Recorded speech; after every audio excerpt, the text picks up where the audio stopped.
Voilà, c'est parti, très cher abonné de Fantastique Info Télévision. Mbote na bino nyonso. Lelo to lingi to sel la bino deuxième partie ya vidéo yo. Na biso ya descente awa na kati ya commune ya Masina et plus précisément na des quartiers. Je cite le quartier Kimbangu na côté avenue Mbali et de l'autre côté na quartier Fumusuka où on va traverser plusieurs avenues. Alors, ni les oleka kotoyo c'est par rapport à la démolition où ils kosalama awa na rail ya train. Alors donc bolandaki vidéo lobi des populations elobaki totikelaki bango temps ya koloba o ba koloba pona ko se défouler, mais là maintenant il est temps to meka un peu kozonga d'une manière un peu minutieuse ya kolakisa un peu état nzele ezalaki état bandaku to ba boutique ekomaki pembeni ya rail nande basali mosala lelo bozomona bino mona image donc ndenge bandako ekomaki vraiment moins ekomaki pembeni ya rail ya train. Alors la décision au départ ezalaki bazwa 15 mètres bayokomisa yango 30 mètres après bayosuka na kobuka na quartier Kimbangu na avenue côté ya kokilalisa na avenue Mbali bakobuka 15 mètres pe na quartier Fumusuka c'est-à-dire na loboko mosusu bakobuka pe 15 mètres na kolandisa na avenue ezali wana. Alors population koto azali kolela mingi ya koloba ke non bazali prévenir te bayebaki te bamonika bayebongoma koto bandeko nyonso oyo babotami koto bakoli to bayibi histoire ya koto oyo donc ezalaka likambo ya koyoka déjà message ke non rai bakobuka toyokaka yango déjà à chaque fois ke rai bakobuka kasi lelo likambo ngo ekokisami population azali ko regretter population mosusu mpe ezali kosepela mpona komona ke non te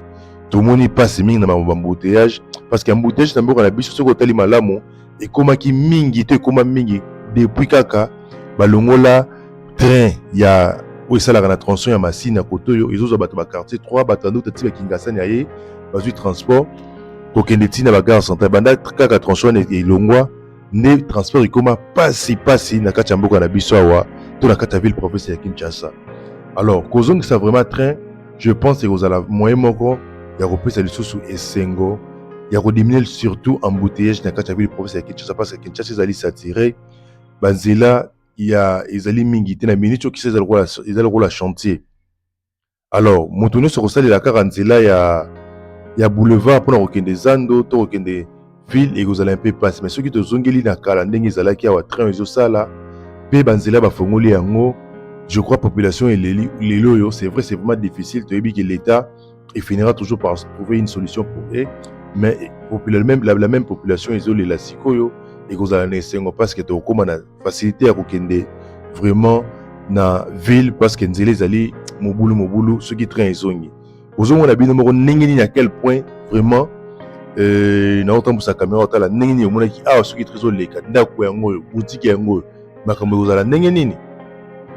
Donc je crois il y a toujours des prix de sacrifices quand il s'agit d'un développement d'un pays. Alors parce que kotala degré bandako ezalaki vraiment ya kopusana neti mosusu ekomaka pembeni ya rail ozomona na bilili wana. Donc c'est vraiment difficile ezali pasi na ndenge population aleli population aza na esika ya kolala te mais ezali aussi mibeko parce que bato bayebaki déjà ke bakobuka bato bapusana bandako nyonso oyo soki otali omonaki eza leta moto atekaki yango te ezaka moto asololi na chef de quartier osololi na oyo kosolola opusi na ndenge na yo moko ma lelo tozolela mais lobi tokosepela biso nyonso donc baboutique oyo nyonso ezali ya kobuka na parce que babuki 15 mètres na gauche 15 mètres na droite. Donc cher abonné de Fantastique Info maintenant liboso kotala biso tosengi na vraiment meka ko landa vidéo tina suka puis on s'abonner parce que tokosala vraiment une série de vidéos ya makambo ezoleka awa na kati ya commune ya Masina et précisément na kati ya quartier Fumusuka où ezali quartier direct sur outil limité au cadre de Kingabwa au quartier ici quartier liboso okoma wana na loboko ya moba ya mwasi ezali quartier Fumusuka où il continue ti na Mayenchwenge. Donc voilà un peu la réalité boto la bino moko na image ndenge esika babuki to mona ke non otali kaka raya wa otali ndako otali raya otali ndako Donc awa bandi ko buka déjà et on to la sabino mais quand la vidéo tina suka to yeba ndenge nini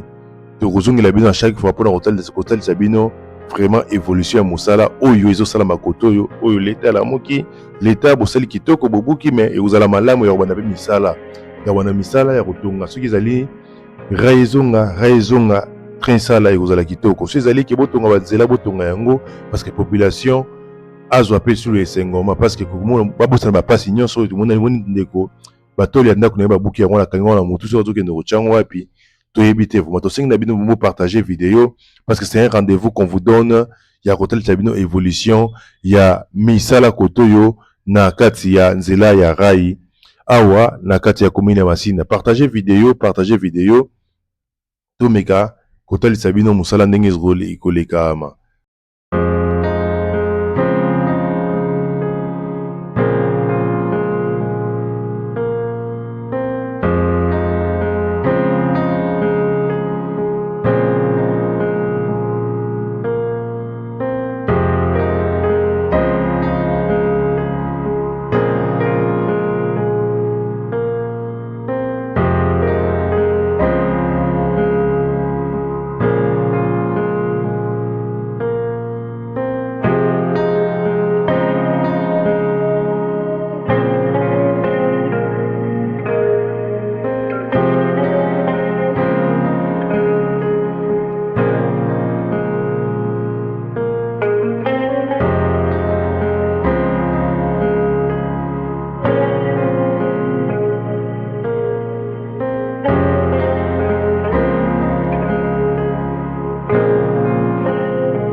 Voilà,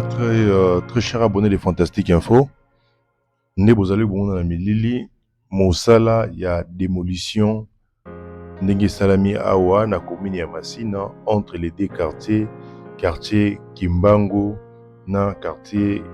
Fonsuka. Donc na quartier Kimbangu ne alobaki précisément avenue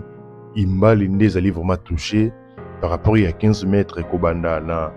rai tiko koma na 15 mètres et côté babanda bampango tu côté na Imbali et de l'autre côté c'est juste les quartiers Fonsuka ou azape na baveni ebele et landami wana ma. Donc bozomona bino mona bilili ezali quartier oyo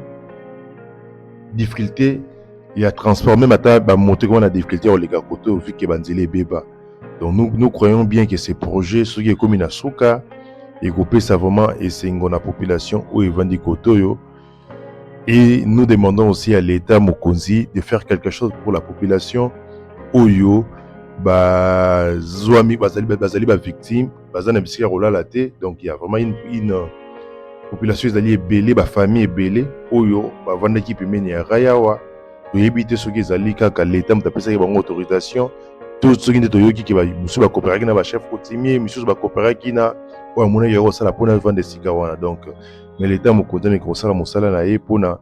ko tia mutu nyonso na sika na ye enfin que mosala mi ka ko évoluer pour le développement ya mboka na biso donc bozali komona na ngaya un peu dans le temps sa caméra malembe pour na hotel Sabino ba distance entre eux ezalaki entre rail ya train ya chemin de fer na bandako oyo ezalaki déjà pembeni donc omoni bino moko et je répète encore que soki rail ya train oyo soki chemin de fer ekomi kosala malamu boyeba ke embouteillage na ville province ya Kinshasa eko diminuer parce que na nzela ya train embouteillage ezalaka te na nzela ya train ezali likambo ya précision alors ekozala ba malamu ya kodiminuer comment on appelle ça que diminuer oyo etali embouteillage na kati ya ville province ya Kinshasa donc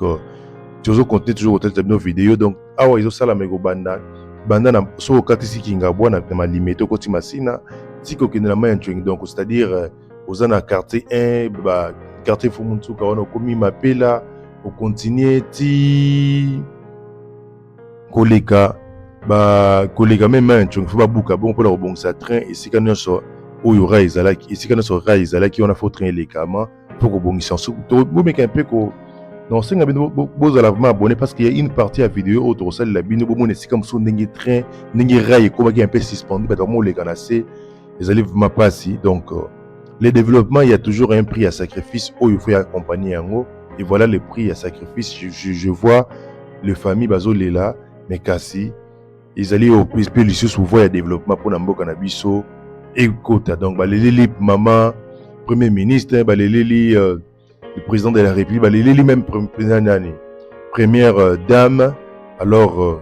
bakondana kota la yango mais moi je sais il y a toujours un prix pour le développement et kota na kati ya mboka na biso la République démocratique du Congo donc ndeko opose na des vidéos zo mayele là olingo sombe si kandi bandeko lobi na vidéo précédente que non il y a batumsu ya kalabazwa bambongo soki na tango ya Mobutu soki pe na tango ya Kabila le fils soki pe na tango ka ya Fachi Beton wa to yebite mais kasi batekaka le susu mapango yango donc avant ko somba lopango na Kinshasa kozala pressé c'est vrai okoki pe koyoka impression na yo au micro ça la bongo là vous devez assumer mais il faut toujours faire des enquêtes ya mikene ya minene retourner ba quartier un peu dans les solos et sika oyo lingo osombe kozala vraiment malamu avant omeka ko investir c'est très important ya koyeba yango donc c'est un peu ça oyo tolingo to partager na bino na moko ya lelo donc on to la célébino une série de vidéos où on a disposé déjà des caméramens où batali disponible à on a kati ya masina pour na komeka pe kotalisa biso quotidien ya mosala onengi rokende donc to accompagner bango to mona ndi banzela musu ezaki ya njili pour to accompagner ndi babandi ti basiliaki après kozala pareil donc mbala na yo ya kotala biso so ozali amoureuse to amoureux ya makambo elekaka na Congo yebi ke ozali na bonne adresse eloko tokosenga na s'abonner kaka pe betali solo ya Fia Fantastique Info partout voilà donc ezalaki commentaire ya votre humble serviteur ambassadeur de la terre Lucien Bokite pe bilili kitoko oyo ezomaki pa ndeko Jekel Mayamba oyo na pesi ba longonya na mosala azali kosala donc merci beaucoup balandi ya Fantastique Info to landa vidéo tina suka merci.